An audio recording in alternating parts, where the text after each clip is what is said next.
Welcome to Justice Insight Cam. We showcase raw bodycam recordings of actual law enforcement stops. Beyond the dramatic footage, we carefully interpret the law, the factual reality, and the profound lessons hidden in plain sight. Let's focus on the pursuit of justice.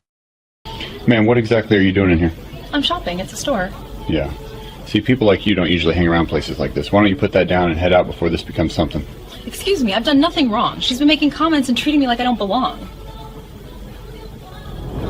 A white woman named Patricia Patterson noticed Amara Bennett, a black woman, lingering over pricey dresses at Bellacourt Luxury Boutique for about 10 minutes and promptly rang her husband, Officer Dennis Patterson, insisting a suspicious black woman was in the store, probably about to steal, and that she felt unsafe.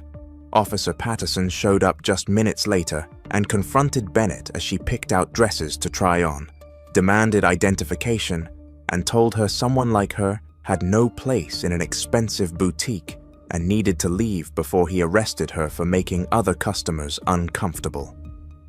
When Bennett, the real owner and founder of the boutique, revealed who she was and said she built the business from nothing, Officer Patterson refused to accept it, accused her of lying and impersonation, i.e. snapped cuffs on her in front of stunned customers, and started hauling her out of her own store as she insisted she was telling the truth. What Officer Patterson and his racist wife didn't know was that the boutique manager, Peter Prescott, was about to return from his errand and instantly recognize his boss being arrested in handcuffs, that a simple internet search would instantly prove Bennett owned the luxury boutique chain, and that their racist assumption that a black woman couldn't possibly own an upscale store would cost both of them their careers and result in a $680,000 lawsuit that would expose their long pattern of targeting and harassing black people. Before we go any further, where are you watching from? What city or country? Drop it in the comments. We love seeing where you're tuning in from. If you believe shopping while black shouldn't mean getting arrested in your own store, then like this video and subscribe. Amara Bennett pulled her car into the upscale shopping district on Madison Avenue just after 2 on a Thursday afternoon, looking forward to a few hours of browsing and shopping in the city she just moved to 2 weeks earlier. At 38 years old, Bennett was the founder and CEO of Bellacourt Luxury Boutique, a high-end women's clothing chain she'd built from the ground up over the past 5 years. She'd started with a single small store funded by her life savings and a business loan, worked 16-hour days for 3 years straight, and turned that one location into a 4-story chain worth over $3 million. She employed 42 people across her locations, and she just moved to this city to personally oversee the opening of her newest flagship store scheduled for next month. Today, Bennett had decided to visit the original Bellacourt boutique location incognito, wanting to browse quietly and observe how the staff was running things without announcing herself as the owner. She wore polished but understated clothes, designer jeans that fit perfectly, a cream silk blouse, subtle gold jewelry, and expensive leather flats.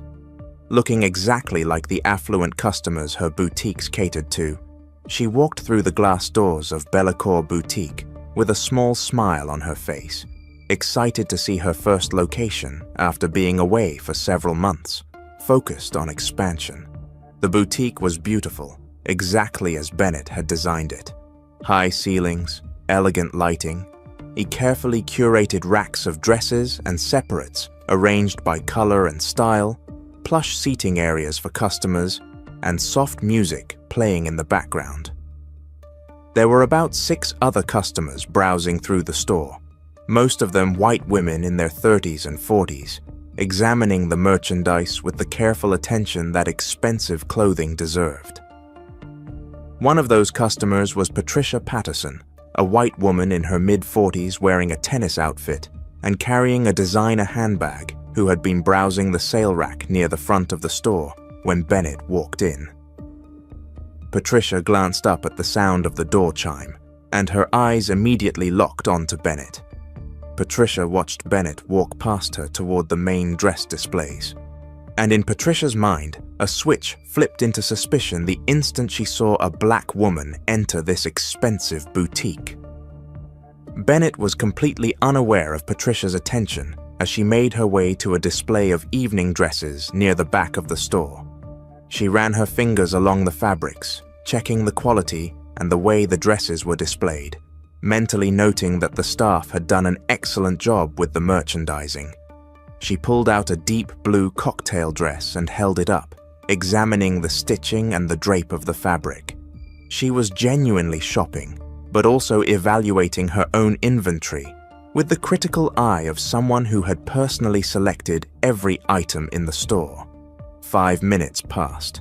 Bennett moved from the evening wear to the casual dress section, pulling out items, checking price tags, and considering what might work for the business events she had coming up. She was acting exactly like any other customer in the boutique, taking her time, being thoughtful about her selections.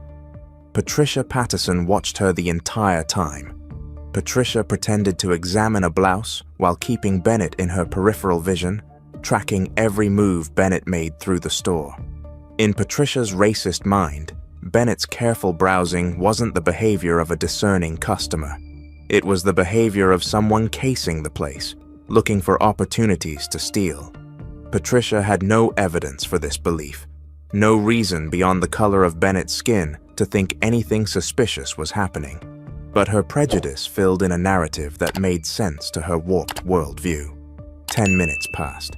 Bennett had now moved to a third section of the store, looking at designer separates, silk blouses, and tailored pants that could be mixed and matched for professional settings. She still hadn't made a final selection, just browsing and enjoying the experience of shopping in her own beautifully designed space. But to Patricia, the fact that Bennett had been in the store for 10 minutes without buying anything was proof positive that something criminal was happening. Patricia pulled out her phone and stepped toward a quiet corner of the boutique near the dressing rooms. She kept her voice low as she dialed her husband's number, but her eyes never left Bennett. "Dennis, it's me," Patricia said quietly when her husband answered. "I'm at Bellacourt Boutique on Madison Avenue. There's a black woman in here acting very suspicious. She's been walking around for 10 minutes, just looking at things and not buying anything. I think she's planning to steal something. I don't feel safe." Officer Dennis Patterson was in his patrol car about 2 miles away, wrapping up paperwork when his wife's call came through. At 48 years old, Patterson had been a police officer for 22 years and had developed the same racist worldview as his wife through decades of profiling minority communities. When Patricia told him there was a suspicious black woman in an expensive boutique, he didn't question her assessment for even a second. "Stay where you are," Patterson told his wife. "I'm 15 minutes away. Keep an eye on her, but don't confront her. I'll handle it when I get there." Patricia ended the call and slipped her phone back into her purse. You're feeling satisfied that she'd done her civic duty by reporting suspicious activity. She went back to pretending to shop while continuing to watch Bennett like a hawk watching prey. Bennett, still completely unaware that police had been called on her, finally made her selections. She pulled 3 dresses from the racks, a navy blue cocktail dress, a charcoal gray business dress, and a burgundy evening gown, and draped them over her arm. She started walking toward the fitting rooms at the back of the store to try them on, which was completely normal and expected behavior in any clothing boutique, but she never made it to the fitting rooms. The boutique door opened and Officer Dennis Patterson walked in wearing his full police uniform, navy blue with his badge prominently displayed on his chest, his service weapon visible on his belt, his radio crackling occasionally with dispatcher chatter. He was a tall white man with graying hair and the confident bearing of someone who'd spent 2 decades exercising authority without having it questioned very often. Patterson's eyes scanned the boutique and immediately found what he was looking for, a black woman holding expensive dresses. He walked directly toward Bennett with purposeful strides that made other customers step out of his way. Bennett was about 5 feet from the fitting room entrance when she noticed the police officer approaching her. She stopped, confused about why a cop would be in the boutique, and turned to face him. "Excuse me, ma'am," Patterson said, his tone already carrying an edge of authority and suspicion. "I need to speak with you." Bennett looked at him with genuine confusion. "Yes, officer." "Is there a problem? What are you doing in this store?" Patterson asked, his eyes moving from Bennett's face to the dresses in her arms, and back to her face. Bennett's confusion deepened. "I'm shopping, obviously. Is something wrong?" Patterson's expression hardened. "I received a call that there is a black female in this store, acting suspicious, possibly planning to steal merchandise. The caller said she felt unsafe." Bennett felt her stomach sink as anger surged hot in her chest. She looked around the boutique and saw other customers now staring at the confrontation. She saw Patricia Patterson standing near a display rack, watching the scene with barely concealed satisfaction. Bennett turned back to the officer with disbelief in her voice. "Are you serious right now? I'm shopping. That's what people do in clothing stores. And I'm holding dresses that I selected to try on. Is this because I'm black?" Patterson held up his hand in a gesture that was meant to look calming, but came across as condescending. "Ma'am, I need you to calm down. I'm just responding to a call and doing my job. I need to see some form of identification." Bennett's jaw tightened with anger, but she kept her voice controlled. "Identification for what exactly?"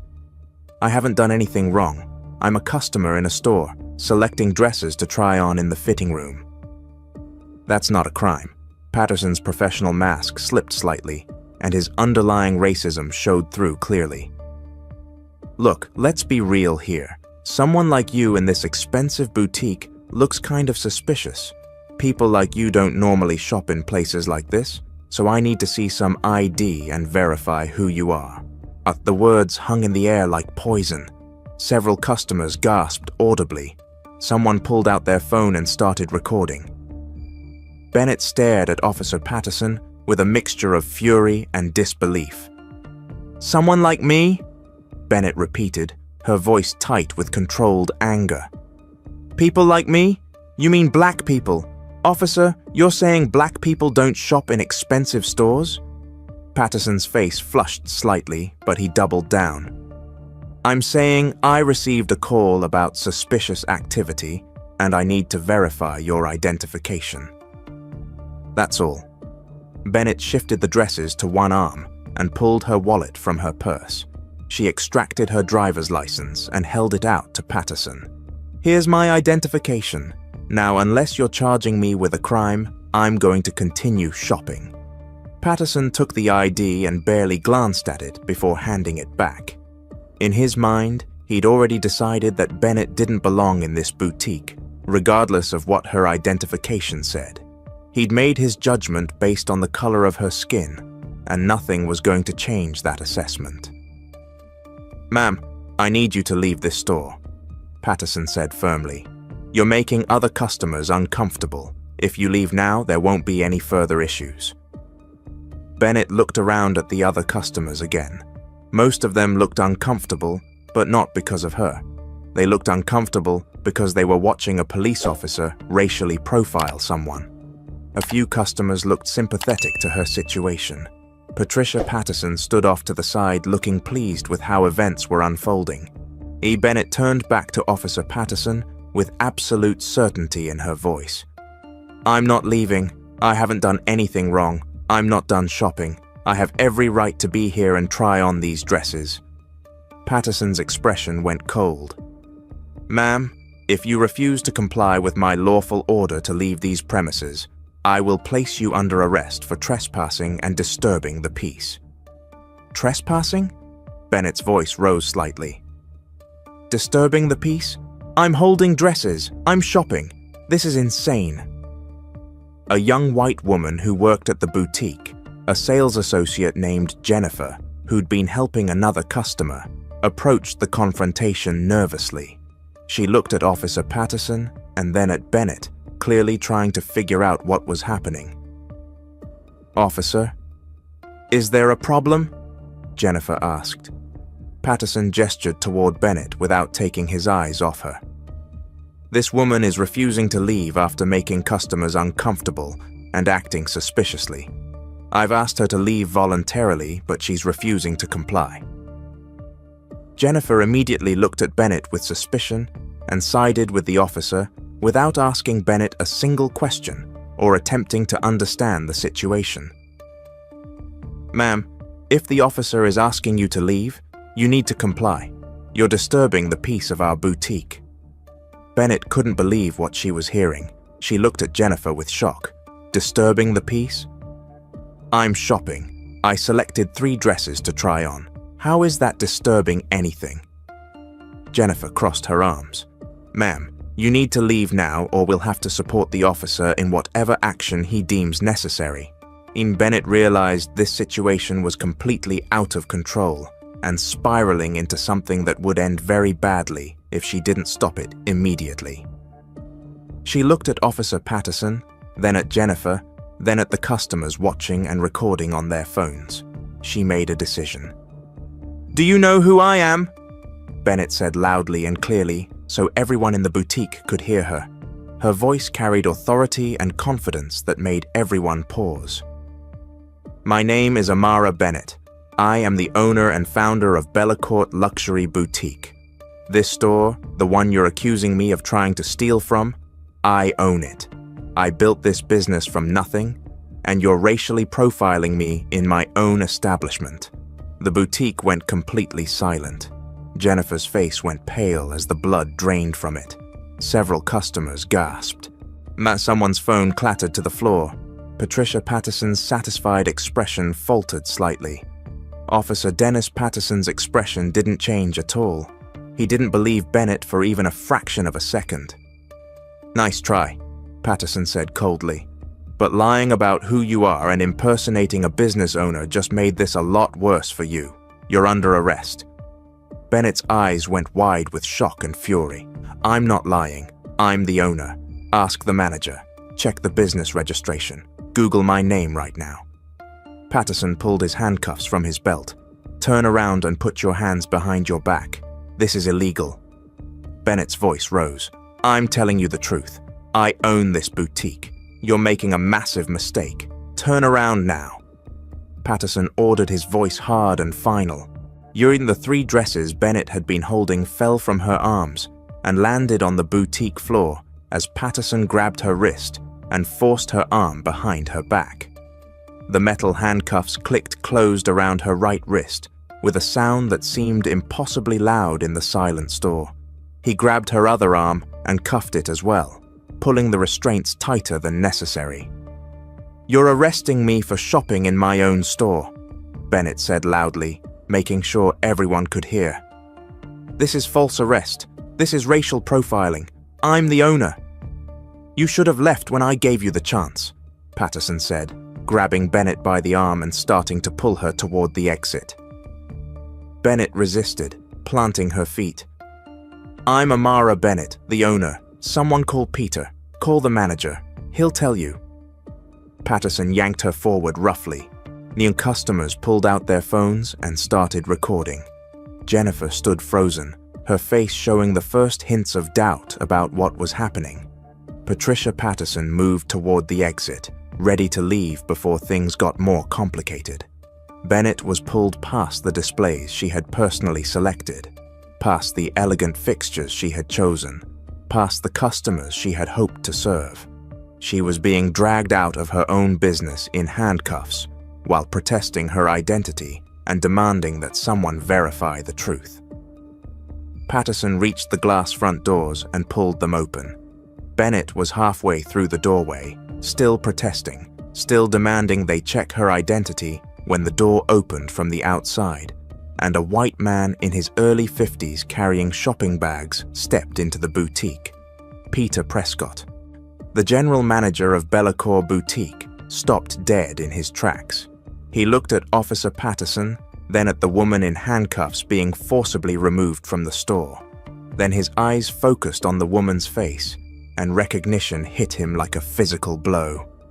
"Oh my God," Peter said, his shopping bags falling from his hands and hitting the floor with a loud thud. "Why is the owner of this boutique in handcuffs?" Everything stopped.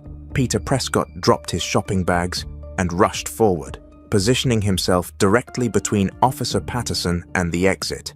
His face showed complete shock as he stared at Amara Bennett, standing there in handcuffs with her wrists bound behind her back. "Officer, what are you doing?" Peter demanded, his voice rising with urgency. "That's Amara Bennett. She owns this boutique. She founded the entire Bellacourt chain. Why is she in handcuffs?" Officer Patterson looked at Peter with immediate suspicion and dismissiveness. This woman was acting suspicious in the store, refused to leave when instructed, and then claimed to be the owner, which I know is false. She's under arrest for trespassing, disturbing the peace, and lying to a police officer. Peter stared at Patterson like the officer had lost his mind. "It's not false. She is the owner. I'm the general manager of this location. I work directly for her. That's my boss you have in handcuffs." Patterson's grip on Bennett's arm didn't loosen. "Sir, this woman has been lying about her identity. I suggest you step aside and let me do my job." Peter pulled out his phone with shaking hands and opened Google. He typed quickly. Bellacourt boutique owner found her. In the search results loaded instantly, and Peter turned the screen toward Patterson, showing him article after article about Amara Bennett. There were photos of Bennett at ribbon-cutting ceremonies for new store openings, interviews and business magazines about her success as a black entrepreneur in the fashion industry, features about her journey from working 3 jobs to building a multi-million-dollar boutique chain. "Look," Peter said, practically shoving the phone in Patterson's face. "That's her, Amara Bennett, founder and CEO of Bellacourt Luxury Boutique. Those are articles about her business. That's her face in every single photo. She's telling you the truth." Officer Patterson looked at the phone screen, and Bennett could see the exact moment when realization hit him. His face went from confident authority to pale uncertainty in the span of 3 seconds. He looked at the photos on the phone, then at Bennett's face, then back at the phone. The articles were undeniable. Amara Bennett, successful entrepreneur, owner of Bellacourt Boutique, with her photo prominently displayed in every search result. Jennifer, the sales associate, covered her mouth with both hands, her eyes wide with horror as she realized she had just accused her actual employer of disturbing the peace and told her to leave her own store. Patricia Patterson, who had been moving quietly toward the back of the boutique, trying to disappear, froze in place as she realized what was unfolding. Officer Patterson quickly unlocked the handcuffs and removed them from Bennett's wrists. His hands fumbled slightly with the key as the gravity of his mistake became clear. "Ma'am, I apologize. There was a misunderstanding here." Bennett rubbed her wrists where the metal had been too tight and cut him off with ice in her voice. "A misunderstanding? You told me people like me don't shop in places like this. You said someone like me looks suspicious. You refused to believe me when I told you I own this business. You arrested me in my own boutique because you couldn't imagine a black woman owning a luxury store." Peter looked at Patterson with fury building in his expression. "Officer, is that true? Did you really say those things to her?" Patterson tried to backtrack quickly. "I was responding to a call about suspicious activity. Someone reported." "Suspicious activity?" Bennett interrupted, her voice sharp and controlled. "I was browsing dresses. That's it.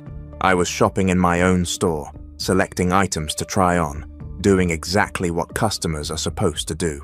Someone saw a black woman in an expensive boutique and decided I must be a criminal." Peter turned to look at the other customers in the store, his manager instincts taking over even in the middle of this crisis. Who called the police on Miss Bennett? Several customers looked around uncertainly. Then a woman near the register pointed toward Patricia Patterson, who was trying to blend into a display of scarves. That woman was on her phone earlier. I saw her watching Miss Bennett and then making a call. Peter walked directly toward Patricia with his phone still in his hand, showing the search results proving Bennett's identity. "Ma'am, did you call the police on our owner?" Patricia's face turned bright red, and she stammered, trying to find words. I thought she looked suspicious. She was just walking around for so long. I was concerned for safety. That's why I called my husband." The boutique went completely silent. Every person in the store heard those last 3 words clearly. My husband. Peter's head snapped toward Officer Patterson and then back to Patricia. The connection became instantly obvious to everyone. "You called your husband?" Peter said slowly, his voice heavy with disgust and disbelief. Bennett looked at Patricia and then at Officer Patterson, and everything clicked into place. "You two are married. She saw me shopping, called you claiming I was suspicious, and you showed up already convinced I was a criminal before you even spoke to me." Patricia tried to defend herself. I genuinely thought something was wrong. I mean, she was just browsing and not buying anything. Browsing and not buying anything? Peter cut her off, his voice rising with anger. That's what shopping is. That's what every customer in this store does. They browse, they look at items, they take their time deciding what they want. What exactly about that seems suspicious to you? Was it the browsing, or was it the fact that she's black? Patricia had no answer. Her face showed a mixture of embarrassment, defensiveness, and the dawning realization that she had just destroyed her husband's career. Bennett turned to Jennifer, the sales associate who had sided with Officer Patterson without question. "And you, when the officer told you I was disturbing the peace, you immediately agreed without asking me a single question. You told me to leave. You supported him arresting a customer in your store based on absolutely nothing." Jennifer's voice came out as a whisper. "Miss Bennett, I didn't know it was you. If I had known you were the owner, if you had known I was the owner, you would have treated me differently." Bennett interrupted. "But because you thought I was just a black customer, you assumed the racist cop was right and I was wrong. That's exactly the problem, Jennifer. You made a choice based on what you saw, and what you saw was my skin color." Bennett turned to Peter, her voice firm and clear. "Jennifer is fired, effective immediately. She can collect her belongings and leave." Jennifer started a protest, but Peter held up his hand. "Miss Bennett is right. You supported false accusations against a customer based on racial bias. You're terminated. Leave now." Jennifer grabbed her purse from behind the counter and walked out of the boutique with tears streaming down her face, knowing that video of this incident was already being recorded and would follow her for the rest of her life. Officer Patterson tried one more time to apologize. "Ms. Bennett, I made a serious error in judgment. If we could just discuss this." Bennett's eyes were cold as she looked at him. "You humiliated me in my own business. You handcuffed me in front of my customers and employees. You treated me like a criminal for shopping while black in a store I built with my own hands. Your apology means absolutely nothing. You and your wife are going to answer for this." Patterson opened his mouth to respond, but another police officer walked through the boutique door, the having been called as backup when Patterson radioed that he was making an arrest. The new officer looked around at the scene with confusion, clearly not understanding why Patterson was standing there, apologizing instead of bringing in a suspect. Bennett addressed the new officer directly. "Your colleague just falsely arrested me, the owner of this business, based on a racist phone call from his wife. I'm filing a formal complaint with your department and a federal civil rights lawsuit. Everything that happened here was caught on security cameras and multiple customer phones."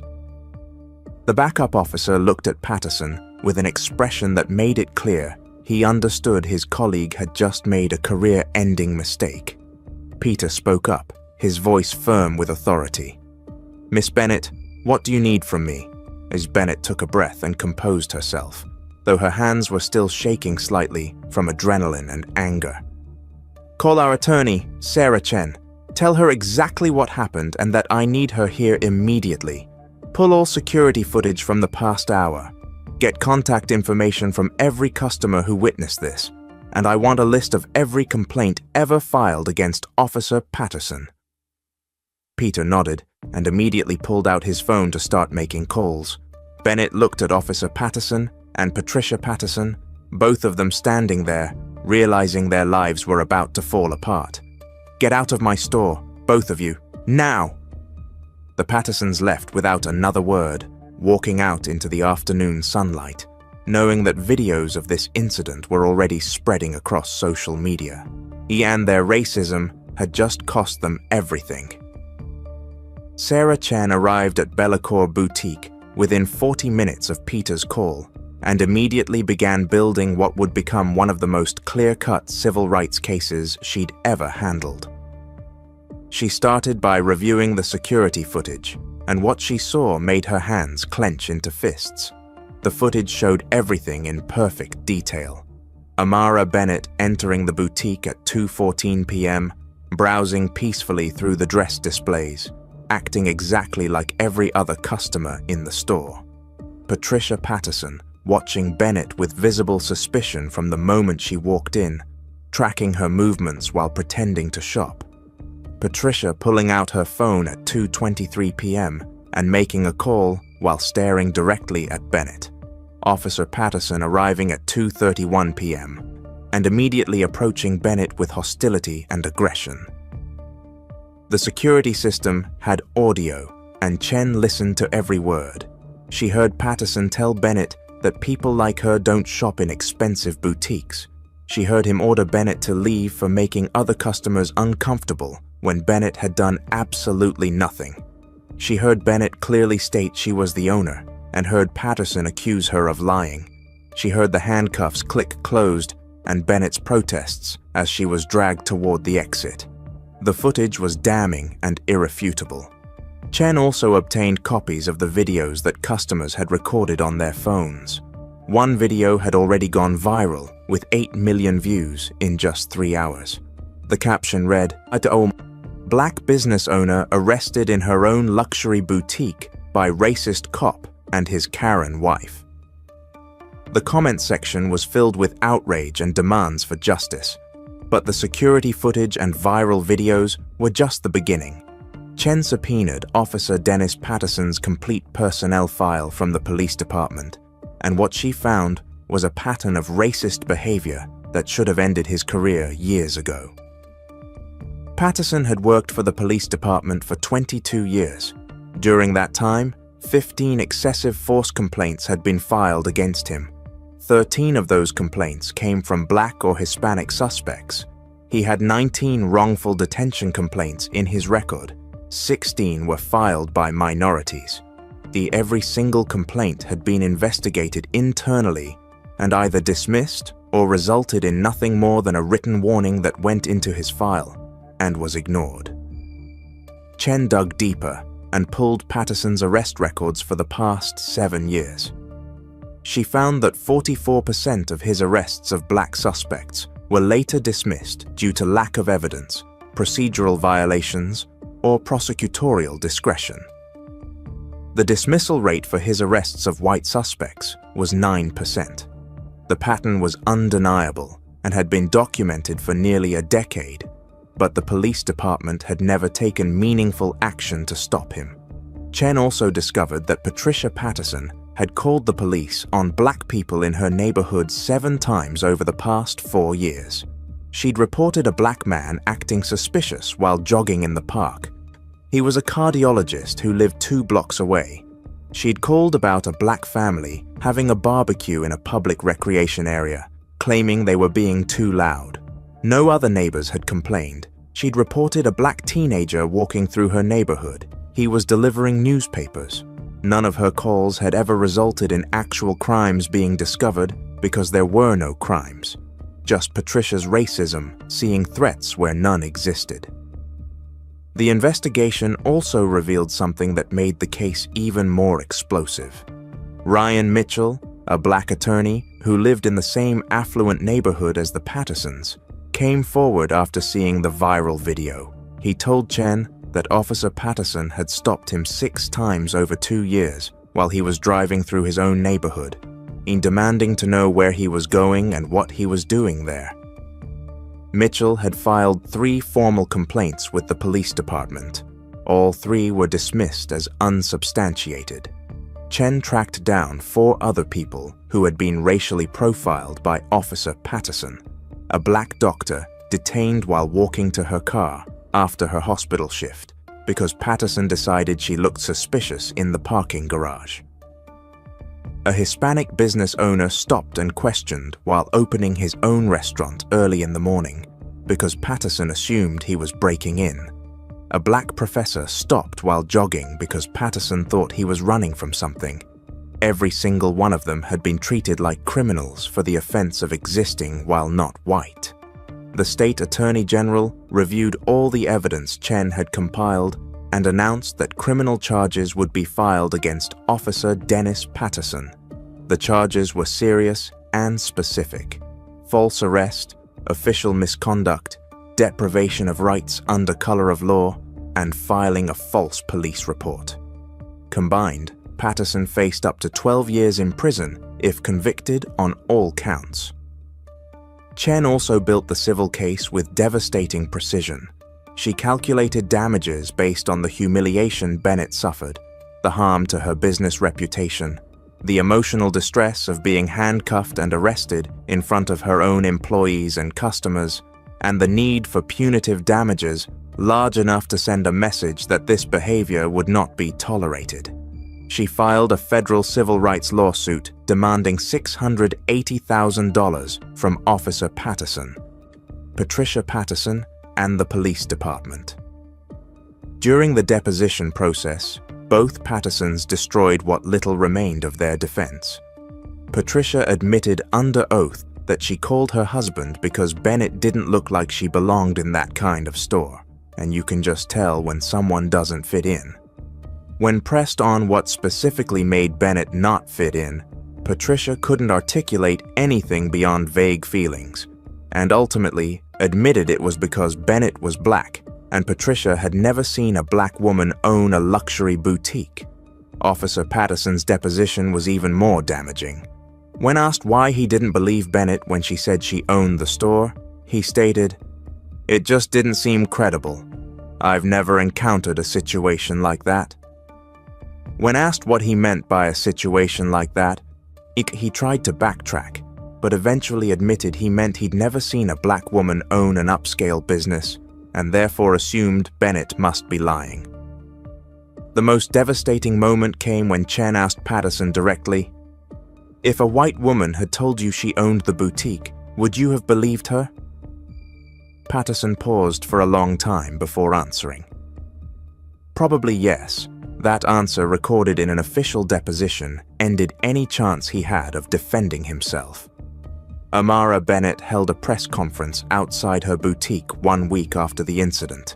She stood in front of the store she had built, wearing a business suit that she'd designed herself, and spoke directly to the cameras with a voice that was calm, clear, and absolutely unforgiving. "My name is Amara Bennett. I built Bellacore Boutique from nothing. I worked 3 jobs to save the money to open my first store.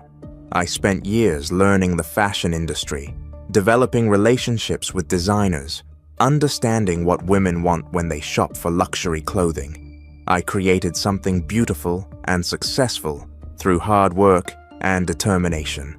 And when I walked into my own store to shop, I was treated like a criminal because Officer Dennis Patterson and his wife Patricia could not imagine that a black woman could own a business like mine." Bennett paused and let her words sink in before continuing. "Their racism didn't just hurt me personally. It sent a message to every black entrepreneur, every black professional, every black person who works hard and achieves success, that no matter what we accomplish, some people will always see us as criminals first. Officer Patterson saw my skin color and decided I was suspicious. His wife saw me shopping and called the police. And when I told them the truth about who I was, they refused to believe me because their prejudice was stronger than reality. Bennett's voice hardened. I'm not staying silent about this. I'm filing a lawsuit. I'm pursuing criminal charges.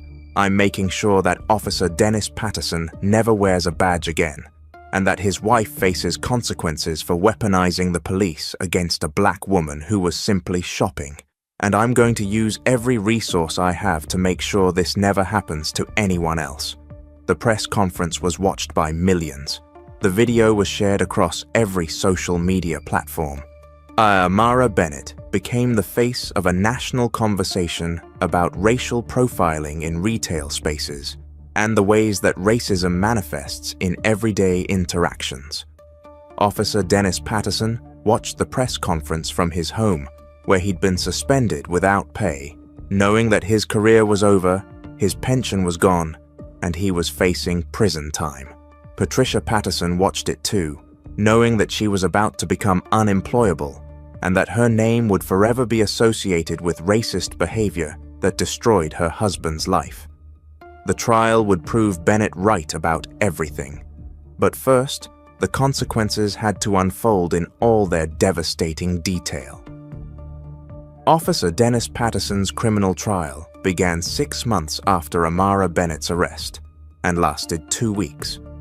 The prosecution presented overwhelming evidence that left no room for doubt or sympathy. The security footage showing Patterson's aggressive approach and racist comments, the audio recording of him telling Bennett that people like her don't belong in expensive boutiques, customer testimony describing his refusal to verify Bennett's identity even when she explicitly told him she was the owner, and his own deposition, where he admitted he wouldn't have arrested a white woman who had made the same claim. The defense tried to argue that Patterson had made an honest mistake under pressure and was simply responding to a call about suspicious activity. But the prosecution destroyed that argument by presenting Patterson's 22-year history of complaints showing a clear and documented pattern of targeting minorities. His dismissal rate for arrests of black suspects being nearly 5 times higher than for white suspects, and the 7 other victims who testified about being racially profiled by Patterson in situations where they had committed no crimes. The jury deliberated for 9 hours and returned guilty verdicts on all 4 charges: false unrest, official misconduct, deprivation of rights under color of law, and filing a false police report.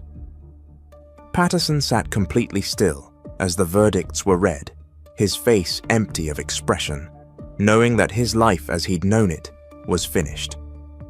At sentencing 3 weeks later, the judge showed no sympathy. Officer Patterson, you were given a badge and the public's trust to protect and serve all citizens equally without regard to race. Instead, you spent 22 years targeting minorities, making unlawful arrests, and using your authority to harass people based on the color of their skin. You arrested a successful businesswoman in her own store and treated her like a criminal because your racism wouldn't allow you to believe a black woman could own a luxury boutique. This sentence must reflect the severity of your abuse of power. The judge sentenced Patterson to 8 years in state prison. The city settled Amara Bennett's civil rights lawsuit for the full $680,000 rather than face a jury trial where damages could have been even higher. The settlement was the largest racial profiling payout in a retail case in the state's history. As part of the agreement, the police department was required to implement comprehensive reforms, including mandatory bias training for all officers, an independent civilian oversight board to investigate complaints, immediate suspension for any officer with patterns of racial bias complaints, and quarterly public reports on arrest statistics broken down by race. Police Chief Donald Morrison, was forced to resign after it was revealed he had personally dismissed 3 of the complaints against Patterson over the years without proper investigation. Internal Affairs conducted a department-wide audit and identified 37 officers with complaint patterns similar to Patterson's. Multiple excessive force or wrongful arrest complaints filed primarily by minorities, all inadequately investigated or dismissed. 22 of those officers were fired. 15 were placed on final warning with mandatory retraining and supervision. Patricia Patterson faced social and financial ruin, even though she wasn't criminally charged. Her identity as the woman who called police on a black business owner went viral with over 60 million views across all platforms. Her country club revoked her membership. Her friends stopped returning her calls. Her part-time job at a charity organization terminated her after donors threatened to pull funding if she remained associated with them. She became nationally known as the Karen, who destroyed her husband's career and sent him to prison, and that reputation followed her everywhere she went. Jennifer, the sales associate who had been fired for siding with Patterson, found herself unemployable in retail after the incident. Her face was in multiple viral videos supporting the false arrest of her own boss. When she applied for jobs, hiring managers would Google her name and find the videos. She ended up working fast food for minimum wage, carrying the permanent stain of being the employee who told the business owner to leave. Amara Bennett used $200,000 of her settlement to establish the Equality in Commerce Foundation, a non-profit organization that provided legal assistance to victims of racial profiling in retail and business settings, and offered anti-bias training for retail employees and managers. The foundation helped 96 people in its first 3 years, many of them black shoppers who had been followed, questioned, or falsely accused of shoplifting by store employees or security guards who assumed they were criminals. Bennett's business experienced significant growth after the incident. Sales across all 4 Bellacourt boutique locations increased by 53% as people deliberately chose to shop there to support her. She opened 3 additional locations within 2 years, expanding into new markets and employing over 70 people. She became a highly sought speaker on entrepreneurship and racial justice, traveling to business conferences and universities to share her story and advocate for change. Major retail chains contacted Bennett, asking her to consult on their anti-discrimination policies and training programs. She worked with 6 national retailers to develop comprehensive protocols for handling suspected shoplifting that removed racial bias from the equation and focused on actual observable behavior rather than assumptions based on appearance. 5 years after her wrongful arrest, Amara Bennett owned 9 Bellacourt boutique locations, generating over $12 million in annual revenue. Her foundation had helped hundreds of racial profiling victims and changed policies at dozens of retailers. Officer Dennis Patterson was still in prison, serving his sentence with 3 years remaining before parole eligibility. Known among inmates as the cop who arrested a business owner in her own store and destroyed his own life in the process. Patricia Patterson had moved to a different state and changed back to her maiden name. But the internet never forgot, and the videos still circulated with millions of views, ensuring she could never fully escape what she had done. The security footage and customer videos from Bennett's arrest remain some of the most widely viewed examples of racial profiling in retail, used in corporate training sessions, college courses on racism and bias, and diversity workshops as proof that success and achievement don't protect black people from being treated as criminals by those who refuse to see beyond skin color. The lesson was brutal and public. Officer Patterson and his wife saw a black woman shopping, and their racism made them see a criminal instead of a business owner. That assumption cost Patterson 8 years of freedom and his entire career, cost Patricia her reputation and social standing, cost the city $680,000 and exposed a police department's decades of failure to address racial bias in its ranks. Amara Bennett had walked into her own boutique to shop and was arrested for being black in a space racists thought she didn't deserve to occupy. But her refusal to accept that injustice silently had forced an entire system to confront its failures and created protections that would help countless others who came after her. If this story proves that even successful business owners aren't safe from racial profiling, share it with everyone who needs to understand that racism in retail is real and destructive. What training and policies would prevent employees and police from targeting black customers and entrepreneurs? Drop your solutions in the comments below. And if you believe people should be judged by their character and actions instead of their skin color, subscribe, because we're bringing you more stories where standing up to injustice costs racists everything and creates lasting change that protects the next generation from experiencing the same discrimination. Thank you for watching today's analysis. If you found this information valuable, please like, share, and subscribe to Justice Insight Cam. Stay vigilant, stay secure, and join us for our next detailed report.